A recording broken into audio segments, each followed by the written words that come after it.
Yo, people, welcome back to the YouTube channel. You already know what time it is. It's time for another video and it's time for a collaboration, okay? It's been a long time since I had Adrian on the channel, way too long, do you know what I'm saying? But now I'm finally having him back and it's a pleasure, honestly. I've been on this channel before as well. Make sure you check him out. We're going to do plenty of plugging at the beginning, plenty of plugging at the start. You already know. Link is in the description and plugged in the title as well, tagged. And Adrian, welcome back. First of all, how are you? Absolute pleasure, bro. I'm doing well. As we were speaking about prior to recording here, I've been taking a little bit of a break. I've been taking it easy because after this summer, look, this is one of those summers where there aren't any major tournaments. People, there's very divisive with the Nations League, but ultimately I think most people are just sort of switched off just watching it because it's on right now. Yeah. So I've been taking it slow, man. The name of the game this summer has been do as little as possible to sort of enjoy myself. And then we have this insane season coming that's just going to be, a World Cup in November. Like it's going to be a long one. I don't even know how it's going to work. I'm not going to lie to you. I don't know how it's going to work. I have no idea. Like everything's starting so early. Like isn't the Premier League starting on like the 6th or something? Yeah, August? early August. Early straight August. Out the doors. I think July pre-season. So they've got like a month. World Cup in the middle of the season, like you said, that's never happened before in our lifetime. So I'm looking forward to it, but at the same time, like you said, I'm kind of feeling sorry for the players as well because UEFA are trying to run this Mickey Mouse tournament at the moment, and there's just hamstrings just being pulled, at every left turn. So it's crazy. But today we're talking about Darwin Nunez, a Benfica player. Do you know what I mean? Your striker, your talisman, a player that is being talked about a lot. Everybody's linked to Premier League teams, Chelsea, kind of scarcely linked, but Manchester United and mainly Liverpool as well. We spoke off air a little bit. You do think he is going to go. I wanted to, first of all, just get your overall feeling towards Darwin Nunez this season. How have you felt watching this player? Because you've had great strikers at Benfica before, Cardozo. So you've had quite a few players to look upon and say, yeah, that's the standard. So how do you feel about Darwin Nunez from what you've watched? I feel like in our first season with Benfica, it's me and Darwin I'm speaking about. Darwin's first season at Benfica, he was a bit of an anomaly, and a lot of us didn't really know what kind of player he would be because we bought him from, the Segunda División, La Liga 2, and he came from Almeria after scoring a fair few goals in the second half of the season. The first half of the season in Spain wasn't great for him, but in the second half he started to score goals. But then he comes to Benfica and he can't score goals in his first season. But he gets assist after assist after assist. I think he broke the record for the most assists consecutively to start a season with like 6 in 5 matches or something like that. A lot of these numbers are, I'm half vacation brain, so a lot of these numbers are escaping me. But he ended up being this sort of setup man in his first season, and he had a lot of issues with getting caught offside all the time. He had a bit of a Timo Werneritis, if you will. He was getting caught offside all the time. His positioning wasn't great, but he was consistently setting up his teammates and combining with them. And then in the second half of the season, it's almost as if, or in the second season, I should say, it's almost as if our manager at the time, Jorge Jesus, told him to be a little bit more selfish on the ball, take more shots as opposed to passing off to his teammates a little bit more. And then we started to see the improvements in his sort of poacher type game, his positioning. He was offside far less. He started scoring far more goals. And overall, he was our top performer this past season. Absolutely, he was. How does he compare to some of our previous strikers that we've had, like the Cardozo that you mentioned?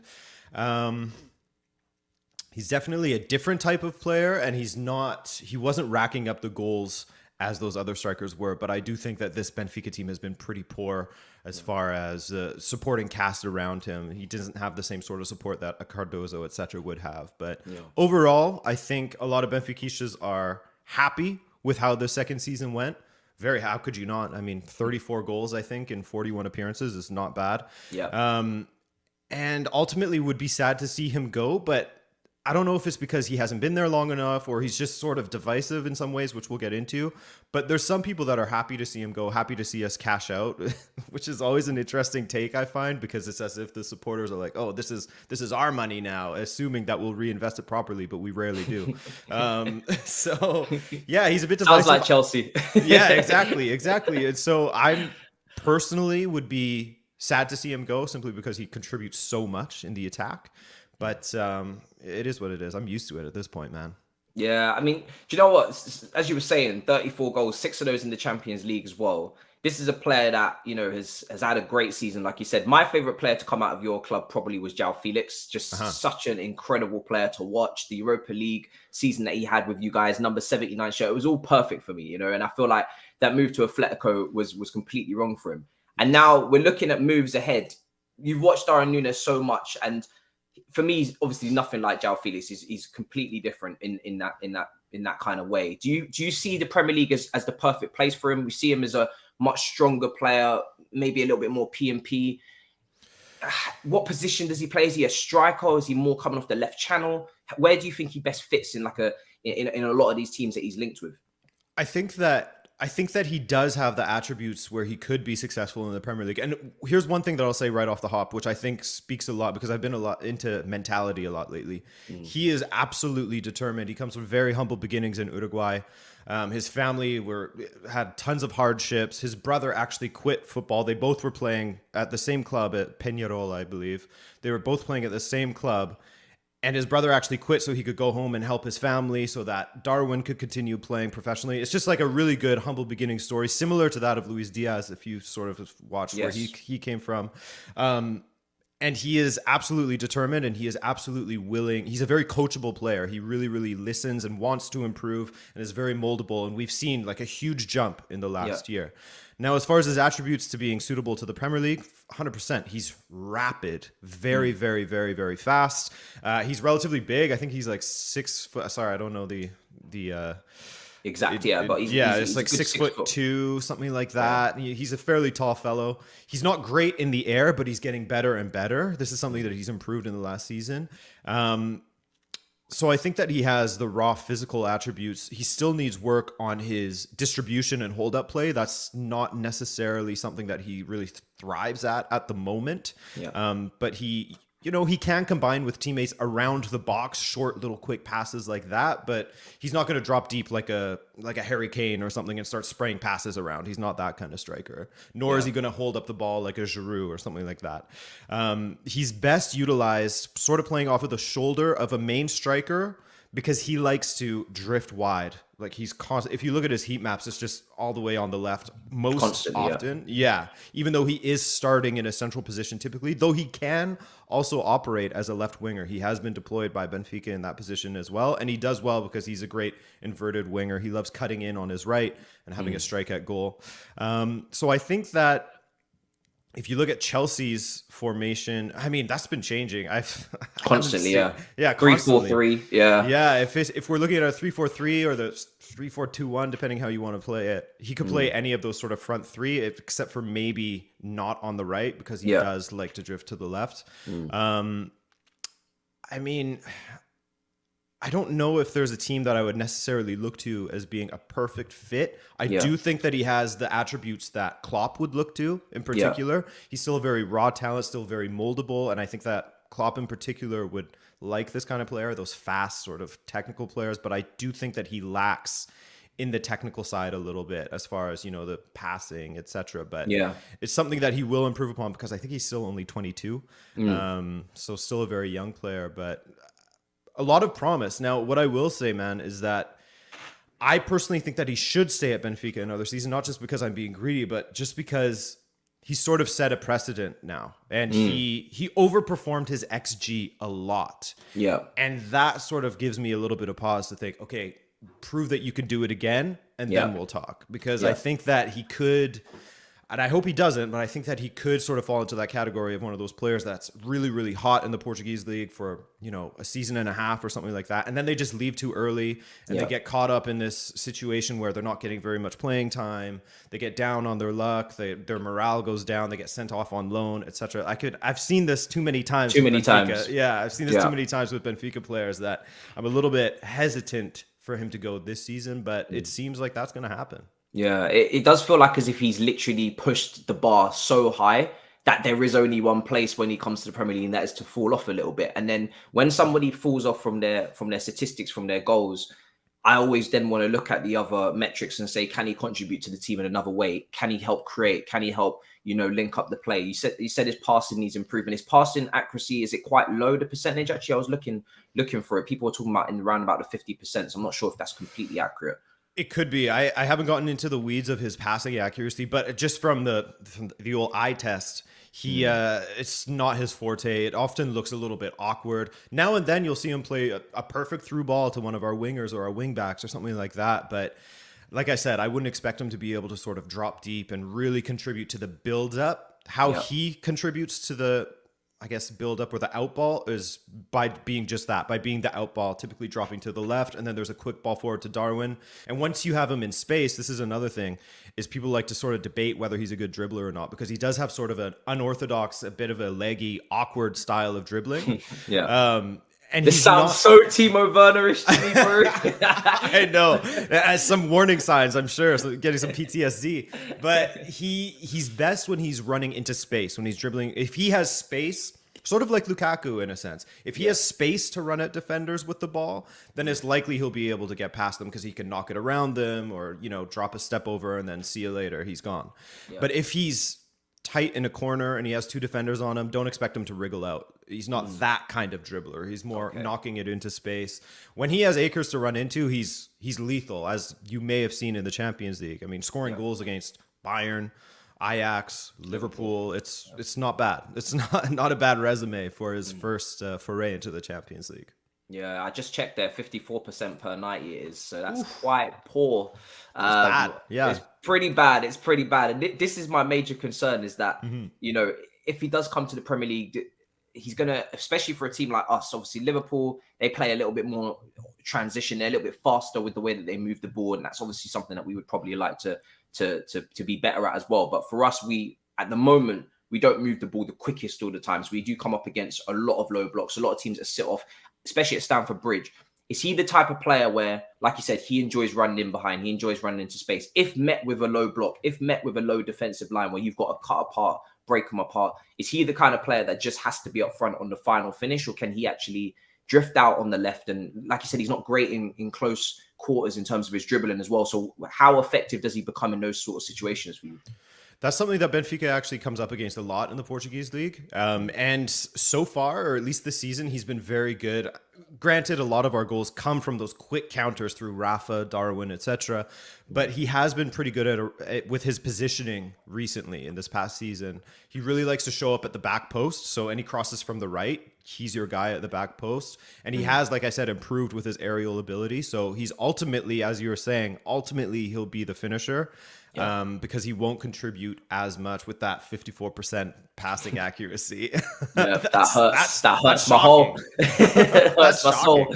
It really is. So yeah, I think he would be a bit of concern up against a low block, but if he continues with this sort of finishing form that he's been in, he can still be very effective. Yeah, and obviously pressing from the front is modern day football now for these strikers. It's not just about the goals; it's about whether you can actually win the ball high up, counter press, help even not even sometimes to win the ball, just to take up a certain position to push people into other areas that they don't want to be in. Is he good in the counter press? Can you rely upon him? Because obviously you made that comparison with Lukaku. Lukaku is kind of taken away from our press. Yeah. Liverpool obviously press relentlessly. They want to do that from the front. Manchester United have been linked. I'm not sure exactly where he would fit in there with Cristiano Ronaldo, and I don't know how strong those links are. But is he a player that any of these teams, if they sign, is going to be a guy that starts to press from the beginning? Yeah, he's a workhorse. He's a workhorse for sure. He's very, very different from Lukaku in that sense. He'll press, and he'll do whatever is asked of him. It's just, like I said, the main concern with him, if we really had to point to the big things that are holding him back, it's his hold-up play, and quite clearly his passing is is worse than I remember. To me, it doesn't stand out as much. Maybe it's just because of the benefit of all the goals that he scored. Yeah. But I mean, yes, he ultimately will contribute in the press. He absolutely will. He's a hardworking player, and that just goes to his willingness and his determination to just get better all the time. Yeah, and finally, with these players that tend to pull off to the left, like a Timo Werner, they tend to want to have a strike partner to maybe give them that space to move over to the side. It obviously helps, I guess, distract from a centre back in a way where they're pulling him out wide and creating that space in the middle. Is he better? Do you think he's better with a strike partner, or is he able to, you know, lead the line? As you said, his hold up play is not the best. Most strikers that got to play up front on their own need to have good hold up play at the very least. Is he a two striker player for you in a system, or can he do it on his own? I would think so. Yeah, a lot of the time this season, I should say, he's been playing alongside one of our young guys, Gonzalo Ramos, who hands off. Okay, everyone I know, I just say that name and people are going to be circling. But yeah, he's best playing. He can operate well as just a single striker up front, but he will continue to drift left. So basically what Benfica would do is have someone else that would play sort of as a second striker, and they would sort of rotate who's further up the field. Gonzalo would definitely drop deeper in defense and contribute a little bit more, whereas Darwin would stay up and be the outball, basically. Yeah. So, yeah, I think that he ultimately does benefit from playing with a second striker so that he can make those runs, get the knock-ons, etc. I think so. Basically, from everything I'm hearing, I feel like Liverpool at the moment is probably best suited just for the way that they just naturally seem to have way more transitions and spacing behind than in comparison to everybody else. Man United, I would not be sure how Ten Hag's trying to build that team or what the plan is there. But their midfield, I feel like with a player like this, your midfield needs to have their head up and to spot those runs. You know, if he's going to be making runs, if he's going to be running behind and utilizing them to the fullest, you need midfielders that can spot runs, and that's something that we have definitely struggled in with, you know, quite a few times this season. Thiago at Liverpool has been brilliant for that. It's been an absolute pleasure, bro. I feel like I know this guy now. I don't feel like I want him at my club, but I feel like he probably will potentially end up going to Liverpool. The fee that has been, you know, mentioned has been a lot. It's been a lot of money. I've heard like 70 million, 80 million. What do you, if you was to make a prediction right now, what would be your prediction in terms of which club and how much money do you think you're gonna end up selling them for? I think that it would be Liverpool, just because Klopp has this habit of, when a player plays well against him, like a Luis Diaz, he doesn't really make it a secret in his press conferences about his admiration. And he did the same thing with Darwin Nunez. You know, there was a lot of like cheeky smiles during the press conferences and stuff like that. So to me, it does feel like, just based on the type of player that he is, as you said, he suits them far, far more. He really seems like a Klopp player. And it feels like one of those players that Klopp would love to get his hands on and really mold him and work on that technical side of, you know, similar to like what we saw happen with Sadio Mane. You know, he was a lot of pace.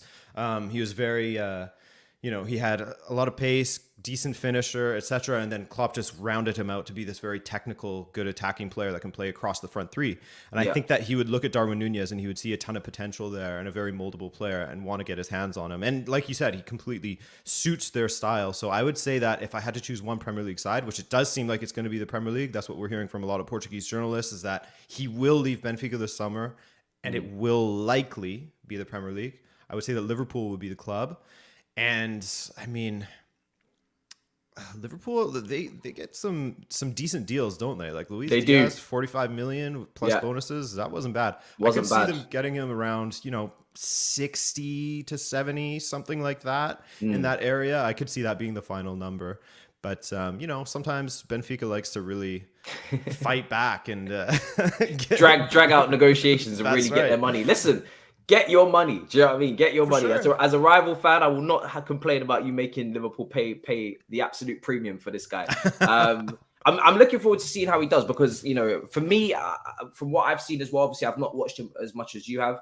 I've been a little bit worried about that technical side, as you've mentioned. You know, I need a player personally. Like, I'm a big fan of João Felix, and they're obviously, like I said, complete opposites. I'm a big fan of just players that are very good in tight spaces, that are adaptable to any situation. I feel like he's definitely, like you said, he could be molded, but right now I feel like there's certain areas in his game where at Chelsea you're just going to come unstuck for sure, especially with the way we play at the moment, unfortunately. Let them know where to find you, Adrian. It's been an absolute pleasure as always, and as I was saying to you off air, I love this lighting. This is the kind of lighting, people, that I am striving for and aiming for. Look, it looks like he's at a rave. It's beautiful. It's true. Yeah, I appreciate that. Like I said, some of my subscribers say that I look like an e-girl or something like that with the pink light when I bring the pink light out. But yeah, I mean, you can find me at Rabona TV on YouTube, and Rabona_TV on Twitter, and that's about it. I have a dusted TikTok account that I haven't used in ages, because I just, it's hard, man. It's hard to, continue at all social medias, just uploading. But yeah, I'd say Twitter is the best place to get at me, and YouTube, obviously. There you go. Well, guys, the YouTube will be linked in the title. The Twitter will be in the description as well. Make sure you follow. And for me, like I said, appreciate you guys for subscribing. We did hit 25K. There a couple of days ago, and it's a wonderful day. It's a wonderful day. I must say, I love a good milestone on YouTube. They need to start handing out more play buttons, but it is what it is. So yeah, until next time, people. Big up in a bit. Peace.